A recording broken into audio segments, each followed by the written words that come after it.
Joining us today. My name is Vicki Townsend. I am the founder and president of Divorce Right, and we provide training for HR professionals and company supervisors, and we provide divorce coaching and case management, providing the guidance and direction that your employees so desperately need as they go through the end of their relationship. Divorce is a huge disruptor, not only to the employee going through it, but to the company that they work for. And our coaches have a unique perspective on divorce. They have a deep understanding of the legal, financial, and emotional aspects of divorce, and they can handle even the highest conflict of cases with compassion and professionalism. And our coaches are trained to look at the entire picture, helping your employees make good decisions based on their goals and their expectations. So if you are an HR benefits manager or an HR benefits provider or consultant, please reach out to us and see if adding our suite of solutions is a good fit for your business. And a reminder, we have SHRM credits for SHRM members, and we'll be posting a link at the end of this broadcast so that you can grab those.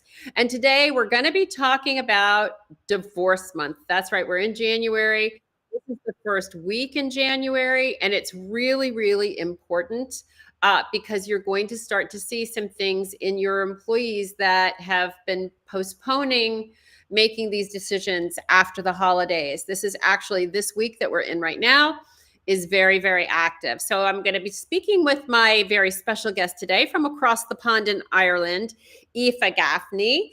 Aoife is the founder of Prudence Money Penny Coaching.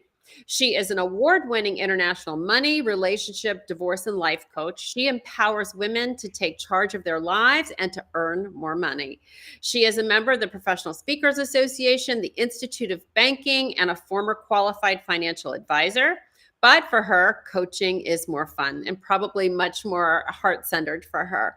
She's an experienced EFT practitioner, hypnotherapist, a silent counseling practitioner, NLP master, and trauma-informed practitioner and energy worker. She currently lives in Ireland in her tiny house and frequently dreams of a warmer climate like South Florida. Maybe if you can come and visit and a bigger house. She is a regular contributor to Irish newspapers and to radio. Welcome, Aoife. How are you?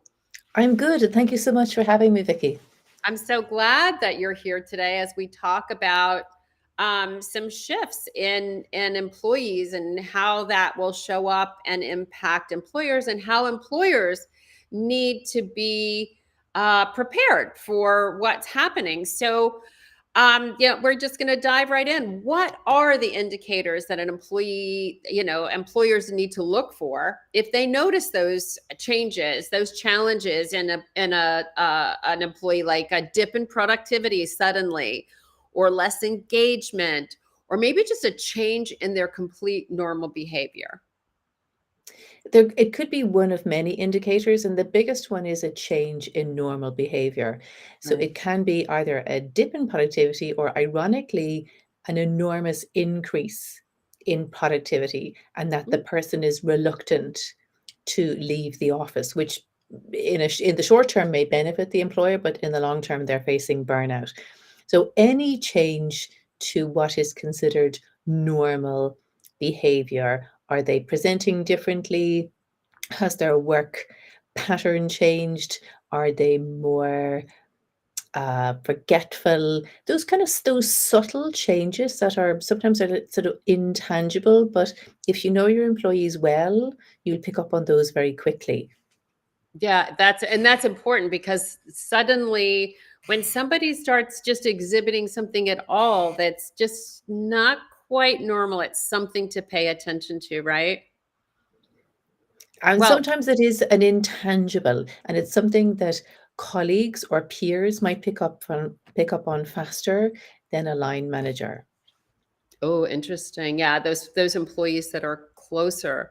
So what do you think, how can an employer or the workplace demonstrate to their employees that they are committed to supporting them through an emotional crisis? Because we know that, at least here in the United States, 92% of employees that are going through a divorce will never tell their employer. The number one reason is they're afraid of being fired. So how can an employer put in, show their employees that it's okay to come forward?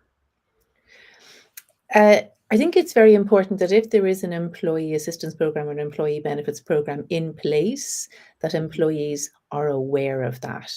And when I did some research, about 75% of employees are not aware that this program was even in place in the first place. So even having that program in place is a demonstration from the employer that employees are valued, that this is a great place to work. We value our employees. We want to support you. We want to invest heavily in you. We want to invest in your training, and we want to focus on retention, because the cost of hiring a new employee is enormous, and it's considerably greater than the cost of supporting and training an existing employee. Right, absolutely. And statistics show us that 1 in 10 of the employees that are going through a divorce will quit within the first year.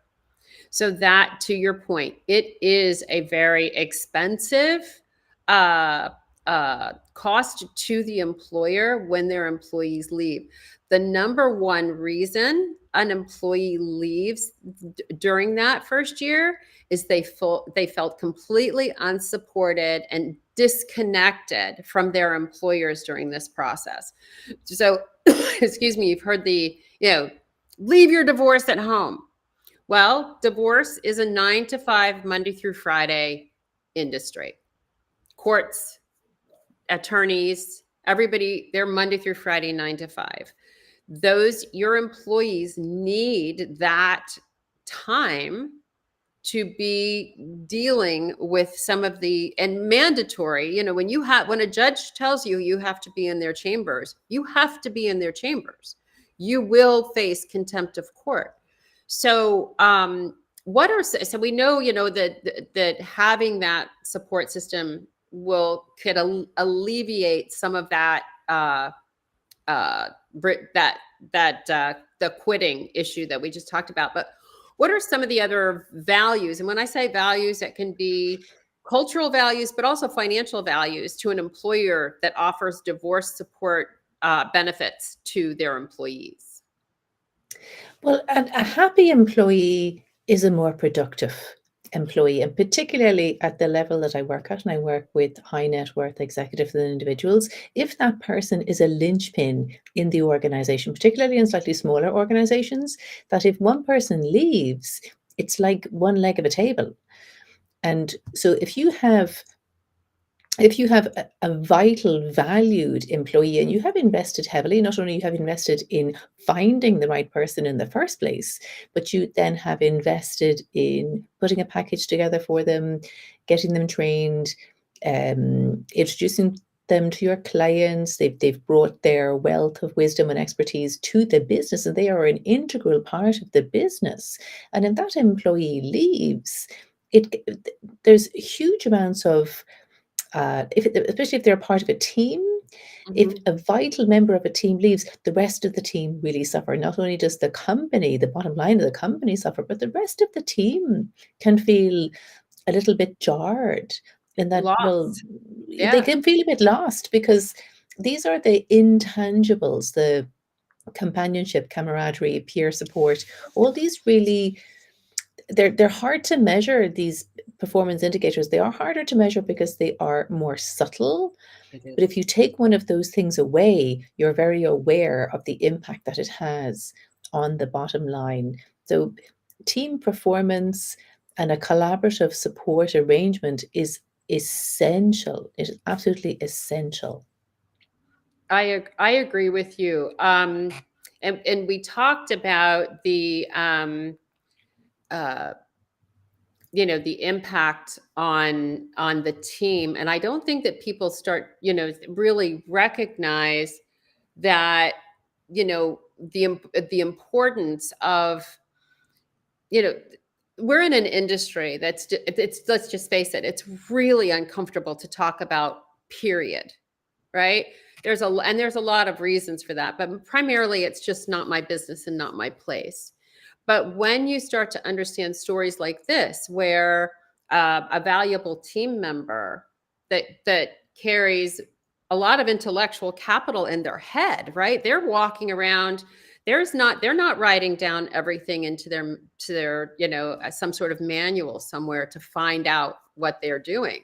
They're actually walking around with some things in their head that if they leave is critical to other team members and impacts employee morale and just commitment of the team, because particularly if that's in a leadership position, it could be financially devastating and culturally devastating as well. And Tuckman has a model. I'm not actually quite sure what year it comes from, but the Tuckman model of team dynamics. He talks about forming, storming, where the team everybody's kind of finding their groove, forming, storming, performing, norming, and then performing. But he also added in a fifth stage, which is mourning, where if a team member leaves or the project finishes or something happens to that team, they finally got to the stage where they are performing and norming and everybody's kind of in their groove, and you have these subtleties of team dynamics. And then something happens, that somebody leaves, either they leave the business or they leave to go to another team. The rest of the team can feel somewhat at sea. So not only does it affect the productivity of that team member or staff member who's going through this process, but it has a knock-on effect of the rest of the people that they work with. I 100% agree. And divorce doesn't discriminate. It can hit those at the very lowest rungs of the ladder and absolutely at the very highest rungs of those ladders. And I know you have some stories. I'd love to hear, give us some. I know these are anecdotal, but tell us, give us some examples of some clients that you've had, because I know you do work with that very high net worth individual. Tell us about some of those instances where they needed the support that a divorce coach offers, and what actually happened. Well, I worked with a lovely female manager. She worked for quite a big Irish corporate, and she had her role was a linchpin role. She was a high net worth earner. She had 3 children, and there was a position that she had been approached to apply for, and what was holding her back was her personal life was in a shambles, and she also had a lot of burden of responsibility in looking after 3 children, one of whom has additional needs. And so not only was she being held back mentally, but logistically, because she didn't have the support from her partner, because the relationship was disintegrating. The company she worked for engaged with one of the employee benefits programs that I work with, and she hired me as her divorce coach. So the first thing we did was we put a plan in place for her to do a lot of parking. So I said, okay, what can you get off your list? How much of your mental energy can you free up so that you can focus on the things that actually really matter to you? So bringing her through the program, the end result was that we came to a really, really good co-parenting arrangement with herself and her partner. Her partner actually didn't realize the level of stress and pressure that she was under. And so with this fantastic co-parenting arrangement that we came up with, it actually, in an ironic sense, gave her tons more free time. And so the relationship that she has with her children is considerably better because it's more focused. She's not spinning 23 plates all at the same time. It gave her more time to accept the role that she was being prepared for. She accepted a much higher salary and a much better benefits package that allowed her to purchase a separate property in her own name. So everybody benefited. Everybody benefited. Her partner, actually, the relationship with her partner it's okay. That's not always the case, but because they were able to go their separate ways from a logistical and financial perspective, come to a really, really good co-parenting arrangement that worked. And it was challenging because one of her children has additional needs and there's a lot of juggling that needed to happen. But her productivity improved enormously, not only in her working life, but in her personal life as well. And she gave herself permission to outsource Mhm. small things like somebody to clean her house, Mhm. somebody to do her laundry. She outsourced her laundry. I know they might seem kind of trivial things, but But she had accepted this huge burden of responsibility.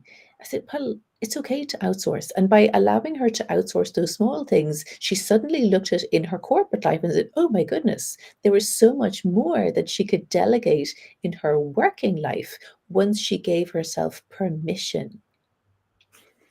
and sometimes it takes somebody like you as a divorce coach to show, think about it. She's an executive at a very high level, and even she couldn't see that at her office, she would outsource something trivial like or not as important on the scale, right? She would farm that out. She would hire somebody Absolutely. else to do these things. But we Yep. don't think about that for ourselves in our lives, right? This is something that we should all look at and say, what can I cut, or what can I bring in some support to bring in? And sometimes, that's a financial burden. So maybe you work out some other things. I have friends that actually trade services for cleaning, for those types of things. So it's not always having to be cash.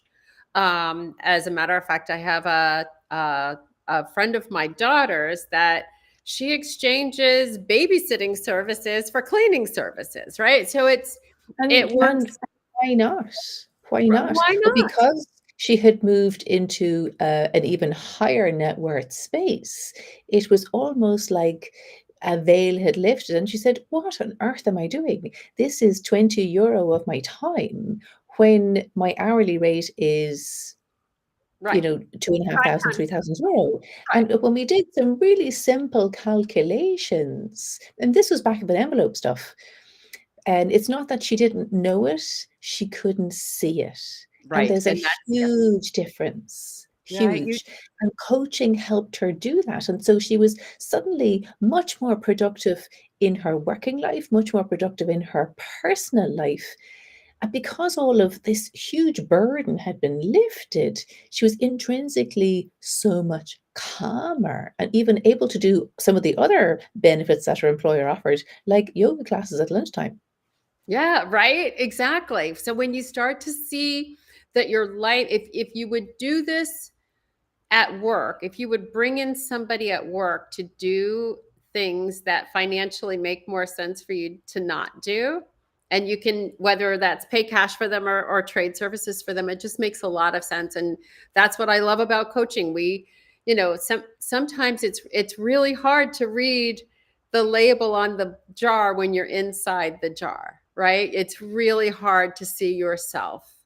And also, I think women can sometimes have that superwoman complex where they feel that they absolutely have to do everything themselves, and killing themselves is just a part of the process, right? Just And you don't over, have to.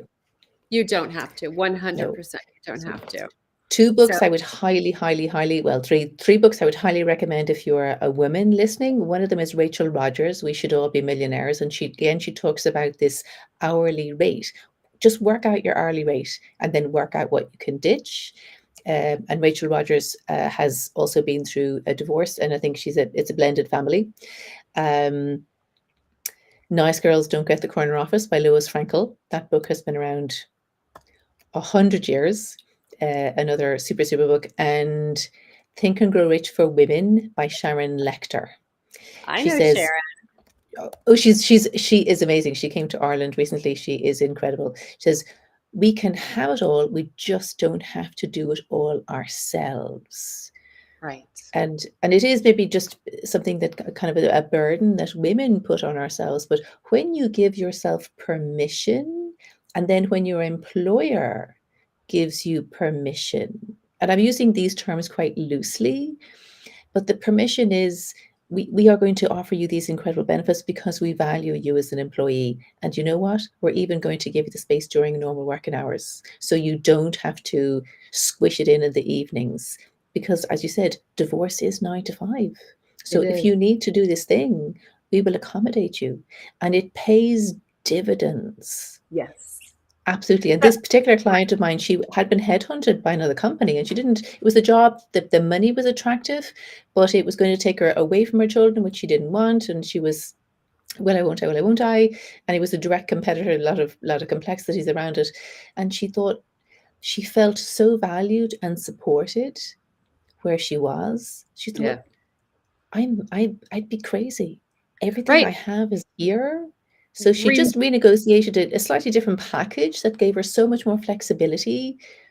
And again, these are intangible, intrinsic benefits.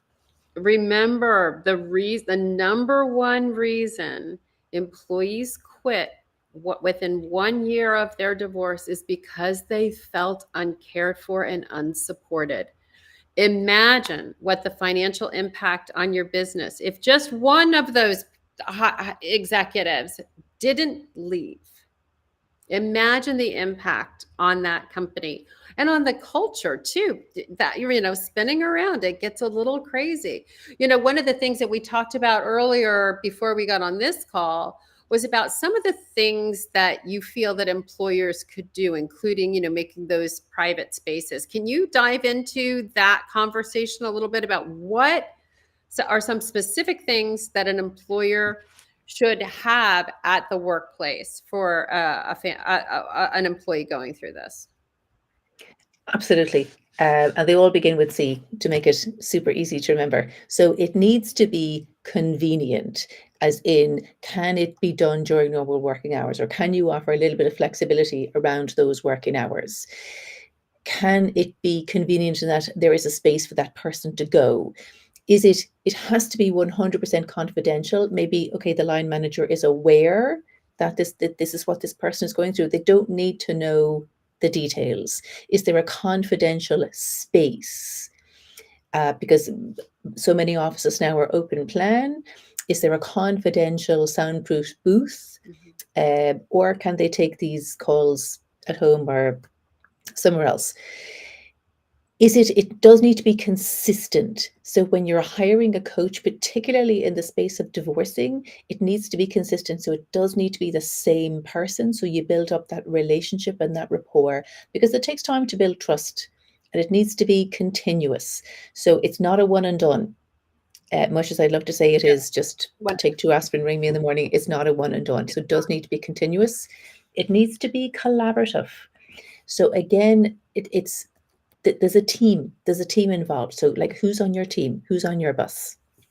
Yeah. So the collaboration is the divorce coach, the HR manager. Maybe there is a financial planner that can be hired as well. Maybe there is a psychotherapist. Right. Mental health. Maybe there's family therapist. So a collaborative approach as well is really important, and this can be offered through the employee benefits program. And it needs to be client focused. For however long this process takes, it's different for different countries, it has to be bespoke and custom, because there's no one size fits all. Everybody's circumstances are different. Okay, there are overarching principles, but everybody's circumstances are different. And so that's why this consistent approach with the same coach, continuous, and keep it client focused.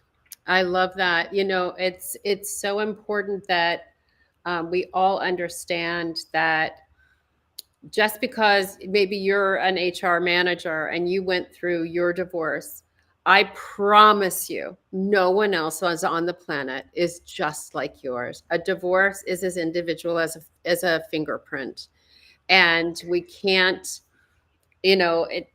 we just can't look at anybody else's divorce and say, well, I know how to, I know exactly what's going to happen, or I know exactly what they're going through. Whereas we know a lot through experience, but we also, through our experience in this industry, understand that everybody, to your point, I love that you use bespoke because that's so true.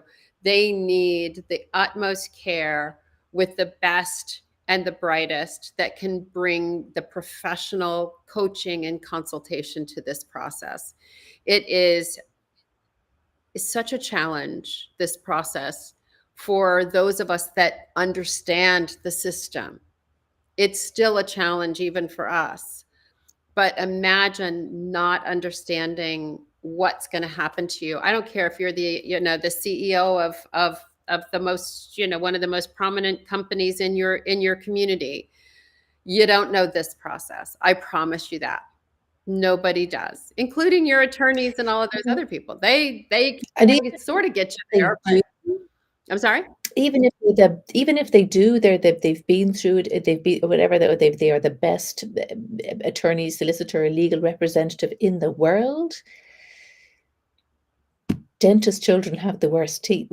You cannot see it for yourself. Yes. You just can't. Yeah. Really? If when you're stuck in the jar, you cannot read the label. So it's this very compassionate, highly confidential, external, supportive approach that is absolutely vital. We don't understand. I want to shout this from the rooftops, but we don't understand the absolute incredible damage that unmanaged divorces cost our companies and our government agencies in services, social services, lost productivities to companies. And that lost productivity, that's a benefit that, the HR benefits manager sits there and goes, rolling their eyes. Oh yeah, everybody talks about lost productivity. Well, we talk about it in that there's absences for mandatory meetings. There's distractions, answering emails, providing evidence, taking phone calls because it's a 9-to-5 job. This, and of course there's presenteeism. There is not one of your employees that's going through a divorce that isn't thinking about whether they're going to lose their child, lose their home, lose their job, lose their family, lose their coworkers, lose their friends. Everything is on the table. I always say that, divorce is not a legal crisis and it's not a mental health crisis. It is a full-blown life crisis and everything is on the table. So I am, so grateful that we've been able to have this conversation because this is the month, ladies and gentlemen.